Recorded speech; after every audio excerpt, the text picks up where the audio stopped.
ایک شادی کی تقریب بڑے دھوم دھام سے جاری تھی۔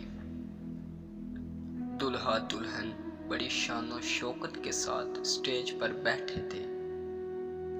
دلہن نے دولہا کے کان میں کہا، اپنی ماں کو اسٹیج سے اتار دو کیونکہ میں اسے ناپسند کرتی ہوں۔ دولہا اٹھا، مائک پکڑا اور 3 دفعہ اعلان کیا، مجھ سے میری ماں کو کون خریدے گا؟ حاضرین پر سناٹا طاری ہو گیا۔ پھر دولہا بولا، میں اپنی ماں کو خود ہی خریدوں گا۔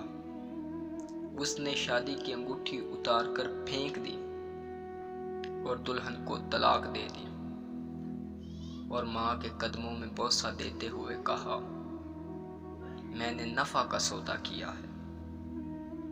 حاضرین میں سے ایک آدمی نے کھڑے ہو کر اعلان کیا، میں اس نوجوان کے ساتھ اپنی بیٹی کا نکاح کرتا ہوں، اور کہا، اس سے بہتر میری بیٹی کو خاوند نہیں مل سکتا۔